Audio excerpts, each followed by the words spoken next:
Thank you very much, Vijay, for that very, very kind introduction. Hi,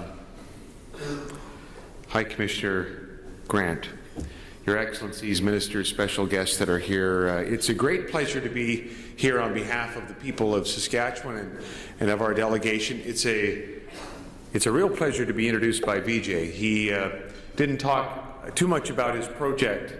It's an important one in our province. It's an important one for one of our larger centres. Moose Jaw, Saskatchewan, is home to the new AgriCorp facility.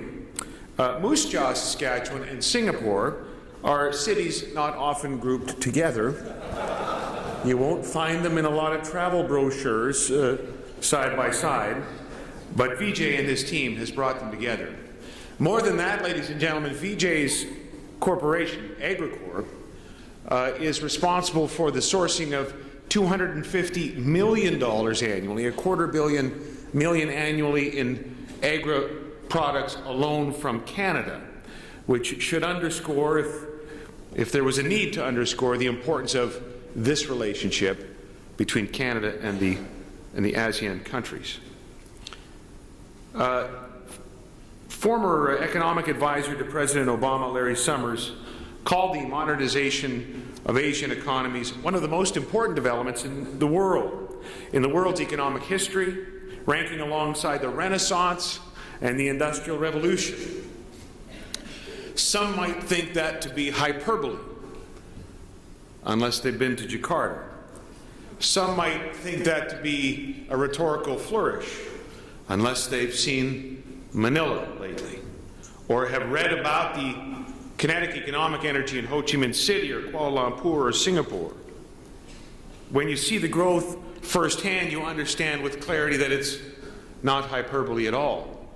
However, ladies and gentlemen, it seems to me that sometimes we in Canada of late have been acting like it might be hyperbole.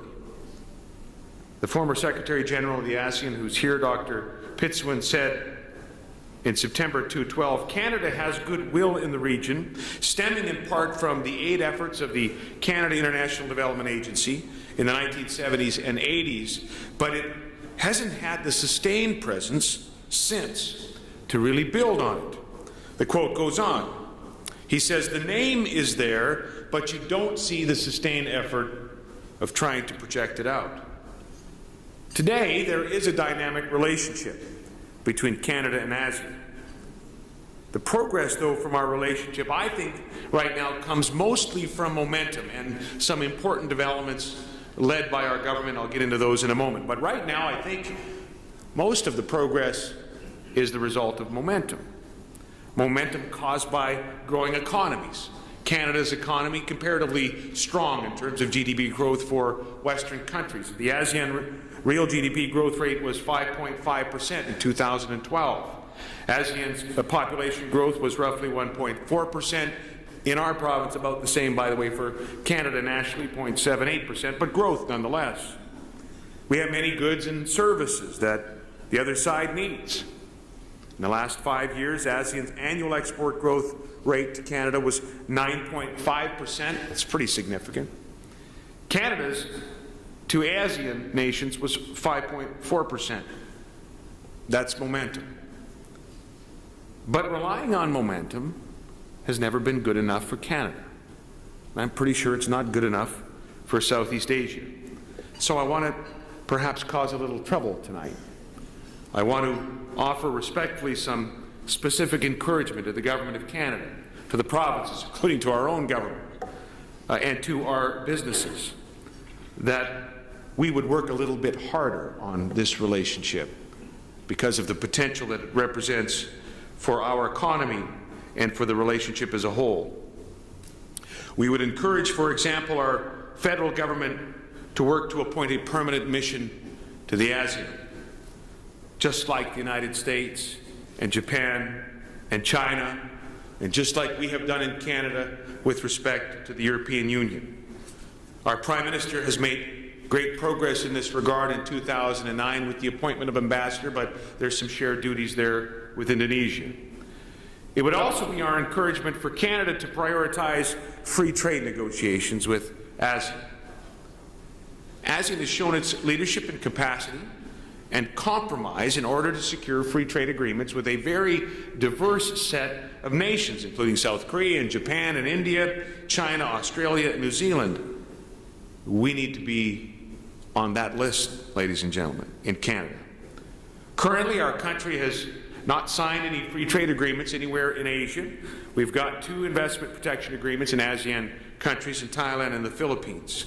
But there's clearly more work to do. We congratulate the Prime Minister of our country and our federal government's efforts to ensure that Canada is part of TPP. Now perhaps Canada can encourage and help facilitate ASEAN countries to join and participate, because that's where our interests lie.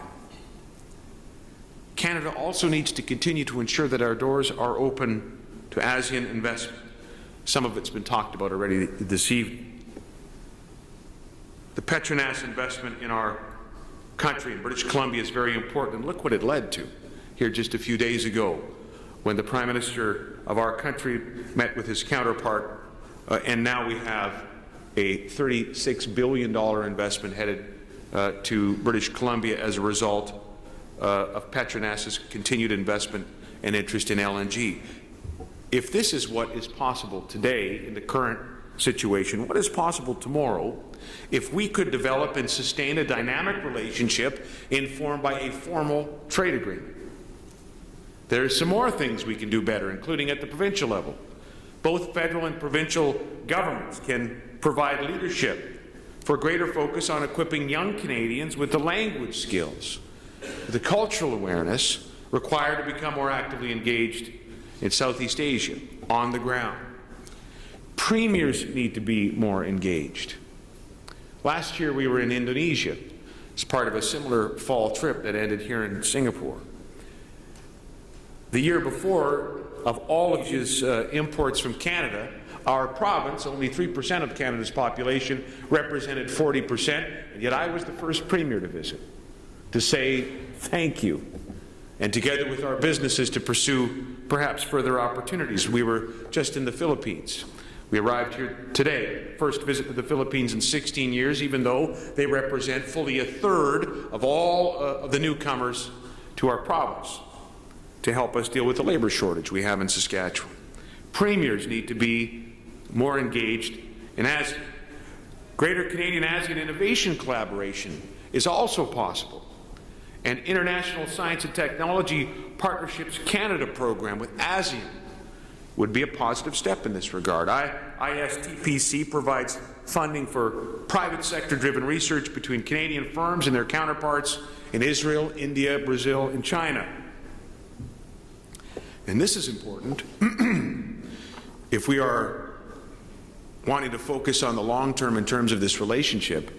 Then the federal government and provincial governments and companies need to be concerned about properly servicing the markets we already have.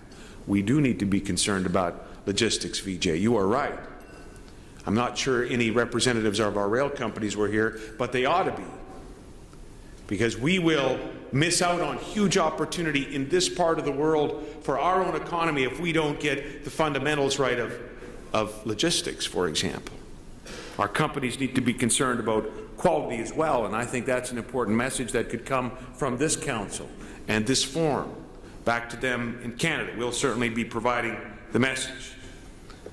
There is a lot of reason for optimism about the relationship, lots of good developments of late. The TPP I've already mentioned. Canada did appoint its first ambassador to ASEAN in 2009. Credit to the Prime Minister and the Minister of Foreign Affairs. We are working as a country on an FTA with Thailand. In 2010, Canada signed the Treaty of Amity, cooperation in Southeast Asia, also positive. In 2011, Canada and ASEAN signed a joint agreement on trade and investment.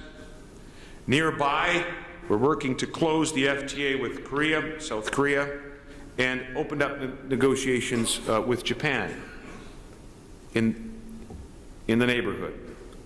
Currently, there are 10,000 students from ASEAN in Canada, In 2012, Canada admitted more than 37,000 permanent residents from ASEAN countries and nearly 18,000 temporary foreign workers. Last year, Canada exported $5 billion to ASEAN and imported $10.8 billion, up from $3.8 billion and $9.4 billion, respectively, in 2007. At present, ladies and gentlemen, Canadian firms have over $11 billion invested in the ASEAN region. That's greater than our total combined investments in China and India.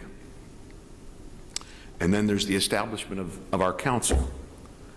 I want to congratulate the volunteers and the directors of the council for putting together this first forum. I want to congratulate, even though he's not here, he'll be here tomorrow, Minister Fast, for his vision and work in this regard. There is current momentum, but we ought not to be satisfied by the current momentum.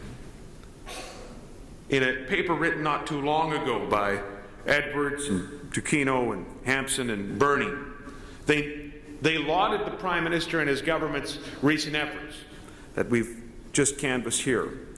But the paper says this, importantly, both business and government efforts to harness these new economic opportunities are still largely unfocused and episodic. Within Canada, Saskatchewan should take a leadership role to try to change that. And here's why. Year after year, Saskatchewan exports more to the ASEAN region than any other province in Canada. In 2012, Saskatchewan accounted for 29% of Canada's exports to ASEAN, $1.44 billion. ASEAN is our third largest export market, right behind the United States and China.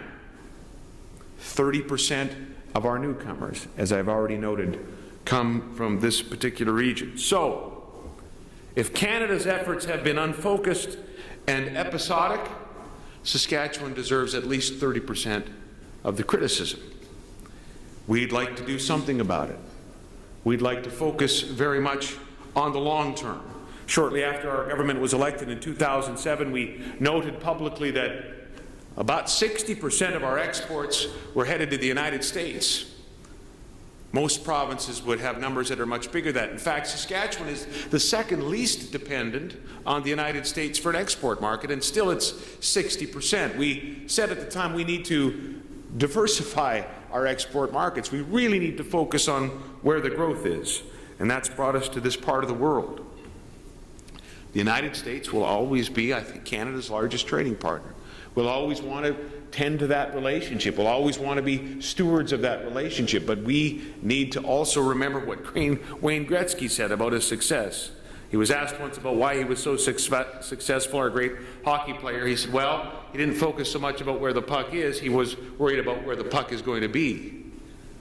The puck is in this part of the world and has been for some time. So as for the province of Saskatchewan, we've undertaken a number of steps. We've released a growth plan that features prominently international engagement, specifically in this region of the world. We've established a brand new Asia Advisory Council to the Premier, and we have Lionel LaBelle, who's on that council here, and Steve Detka from Campotex, who's also on the council as well. We're asking that council actually to consider whether or not we should have, and I think I kind of know the answer to this, but a permanent presence here in this particular market. We've established a brand new international scholarship program for our students around business, around international business, and we're focusing our trade missions in this region. They're both their frequency and their intensity. And by the way, for our part, we will continue to encourage our federal government, our Prime Minister and Minister Fast, to continue with the work that's underway today, to build that energetic and lasting Canadian effort in the ASEAN. A relationship, by the way, that should extend beyond trade, because there are other issues that we can perhaps be helpful with in the region. Full disclosure, Saskatchewan has a great self-interest in the relationship. You saw it on the video. We are blessed with the resources that allow us to export food and fuel and fertilizer in biblically proportioned levels. Our province has more than 18 million hectares of cultivated farmland. That's an area larger than Cambodia. 22% of the world's canola seed exports 20% of the world's canola oil exports, 24% of the world's flaxseed exports, 26% of the world's mustard seed exports. We don't actually process the mustard at all. We export it, and others do that, including in this region. We import it back, and then 26% of it ends up on my tie. 29% of the world's oats exports, durums 37%, dry peas 37%, lentils 49%. We are the world's largest producer of potash. We have a great company in Canpotex, a sponsor for the forum, that's selling that potash right in this area. In fact, we supplied 65% of the potash used in the ASEAN region last year. Half of the potash used in the Philippines, and we say thank you. 56% of the potash used in Indonesia, and we say thank you, and 39% of the potash in Malaysia, and we say thank you.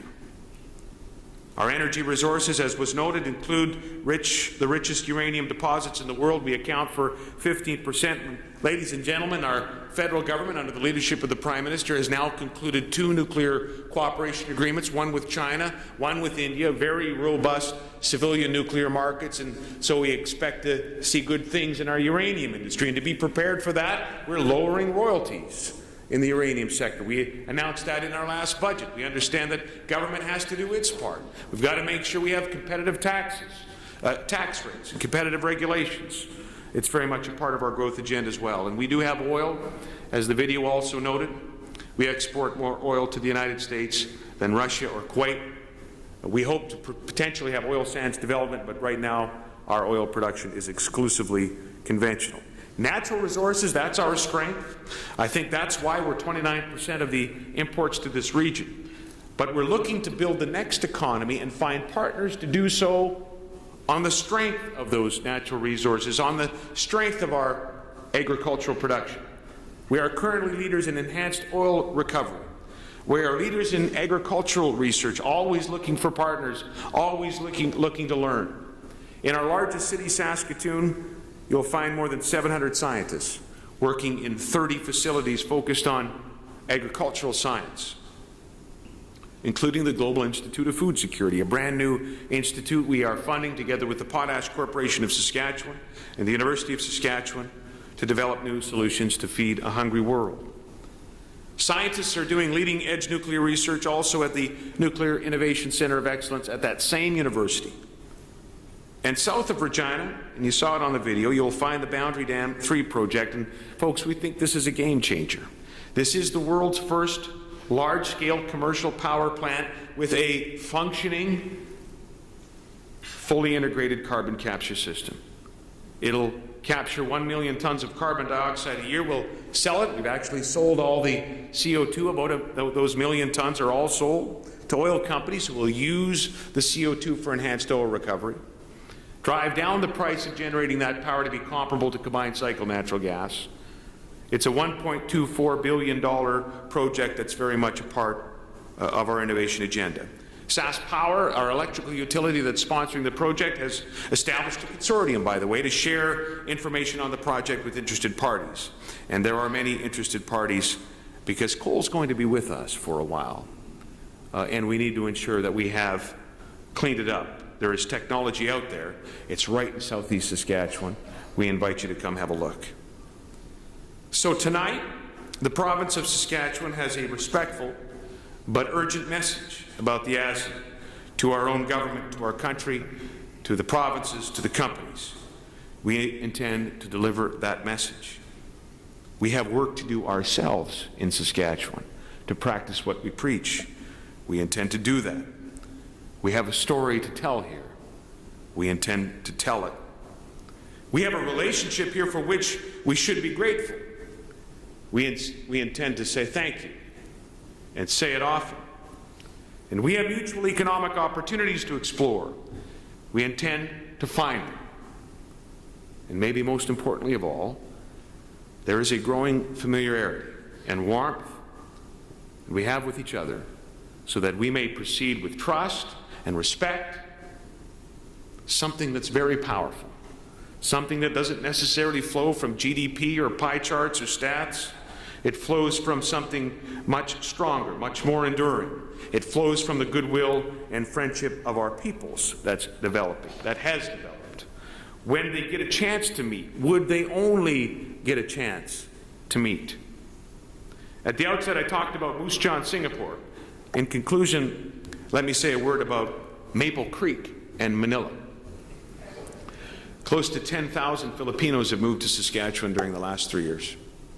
It's part of our population growth, historic population growth. Many have settled in Regina and in Saskatoon and our two major cities, but many others have gone to small communities, rural communities.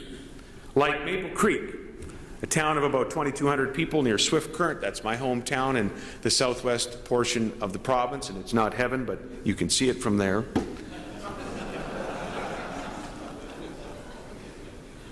Southwest Saskatchewan was the original Wild West for Canada. It's the home of beautiful Cypress Hills, this anomaly that's there, this mountainous area that rises out of the flat prairies basically because the glaciers missed it. It's the highest point in Canada between the Rocky Mountains and the Atlantic Ocean. It's as high as Banff, actually.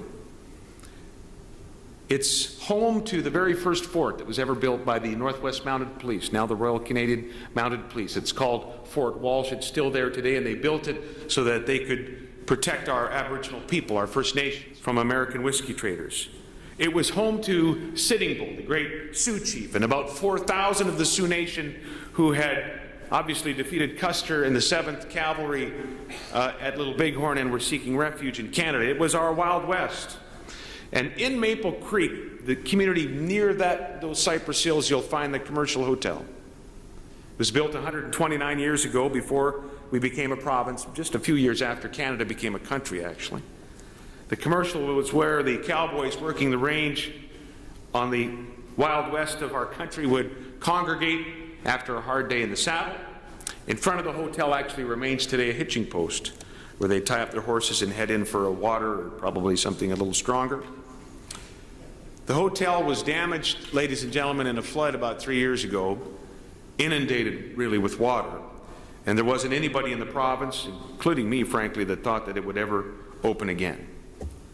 And then late last year, there were some stirrings at the Commercial Hotel in Maple Creek, Saskatchewan, Canada.